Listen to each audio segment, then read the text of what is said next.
I am here with the man himself, Mr. Kojo. Thank you very much. Chilling, man. So, Kojo, please tell me about tonight's event. Tonight was just kind of like a showcase in Running Films production, me and Sheridan. Right. Showing the ideas that we have for TV and films, showing the level of how we're shooting stuff, the quality of the cameras and equipment, the crews that we're using, and just letting them know we're trying to do some more aspirational stuff compared to what's out at the moment. I mean, one thing that I heard about what you guys do is that the budget that you guys actually had to do these type of films was literally next to nothing. So tell me how you guys went about creating such a quality production on a small budget. You know what? First of all, I've done so much for people that I never ever talk about, and sometimes you got to cash in on favors. You're calling in favors. Of course, because that's what it is, and I feel like if you want to help yourself, you got to help other people. Of course. You know, and you never know when you're going to need them. You know, and this is the perfect time to kind of get a crew together. You know, Scott, amazing guy from Bristol. You know, he's from Canada, but he lives in Bristol. He came all the way down with all of his equipment and said, "Look, I'm tired of doing music videos." From Bristol? I want to do some film stuff. I sent him the script. He was in love with it. He understood exactly how we wanted to shoot. And we just did it. There's a lot of like the crew. You know, like they all came on board. They wasn't getting paid. Like we fed them and everything. People literally chilling in my house. Like that's literally what it was. And it was like I promised them, you know what, like, if we create something amazing, when it gets commissioned, that's still going to be the same team. We're using the same team. It was the same team that got us the deal. That's the same team that's going to make it. We're not in a position anymore where we have to go to these big TV companies and go, oh, can you film it for us? We do all of that. Right. If you like what we've done, it's because we did it. Right. And, you know, and now we have to kind of continue that method, that ethos of how we work. We have a great rhythm with the same crew. They also did West End Girls. Yes. And you can see, you know what I mean, there's similarities in the quality of what we do. There's a lot of synergy there between the films and then the you get to know how productions. people work. Yes. And it's easier that way than to just bring a whole bunch of random people and having to change program them and change it up to the way you want it. Just even changing the sound guy completely changes the whole set. In terms of future projects, where are you guys with that? Or where are you with that to that set?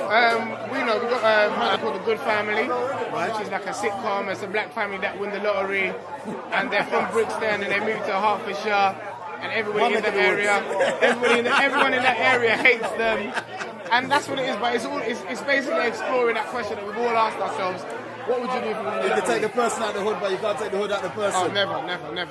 And again, it's about what would you do if you won the lottery? Right. And that's the question that we've all asked, no matter what race you are. Of course. But it's good that we get a black family on, do you know what I mean? And we've got an amazing cast assembled for it. Working with Avalon on it, they're really interested in it. So yeah, it's that. We've got Above Romance, which is my first book and my first novel. So you're just like really at the moment super talented and you're getting into everything. We're trying to do as much as possible. Like, sometimes I take a break from stuff that people know me for to learn new things. And I've got a book coming. And then hopefully off the back of that we can do the movie next year. And it's about Valentine's Day and a woman who hates Valentine's Day basically. And it's more basic for ladies, but it's messages for guys in there as well. It's out in January on my birthday. So yeah, man, like we did that. And we got The Weekend, which was the first thing I ever wrote. So just going back to The Weekend, I know that was the first project that you wrote. So let's say how that all came about, The Weekend, and how did you? Well, a guy called Damien Jones. Damien Jones produced Adulthood and Kiddohood. Yes. He also done Iron Lady. He done Sexy and Rock. Like he's a big wig. And he came up to me and goes, "Look, I really like your comedy, but I want to do a comedy movie." At first he was talking about doing a spoof of Kiddohood and Adulthood, but I was like, I don't want to do a spoof. I want to do a straight comedy. Do you know what I mean? I'm fans of like Friday, House Party, things like that. Okay. And then we wrote it.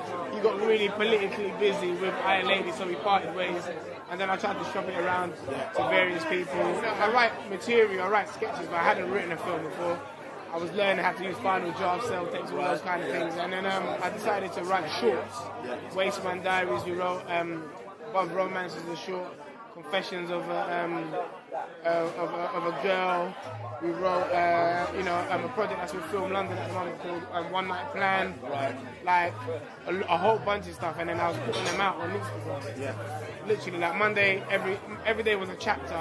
Friday, you got the end story, and it was really short. Yeah. And I had thousands of likes and comments and stuff, and people digging the stories and looking forward to them every day. So basically, you put the stuff out on Instagram just to get a feed Just from to see, what the because public wants. internet gives you real responses. Of course, you get in real time. It's not going to be filtered out. It's Right. if they like it, they like it. They don't, Exactly, they let you know. exactly. Right. And I feel like the response is amazing. So yeah, that's kind of how it all started. But we're in a blessed place. We're humble. We're slowing it down. We're not rushing. We know what we've got is we believe is real great content. Eventually, it gets made, and we're excited. It's an exciting time. I'm excited, and I'm even more grateful for you coming to see us and spend some time and talk to us about the project. Like I said, I wish nothing but success for you. Big future for Kojo and Running Fields Productions.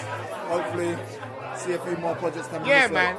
We're praying and we're hopeful, and we're just busy being creative. And I think when the right project comes up for somebody, they'll get involved. Well, make sure you give me a call when that project comes up. Definitely. Thank you very much. Kojo, thank you very much. God bless you. Cheers. Thank you.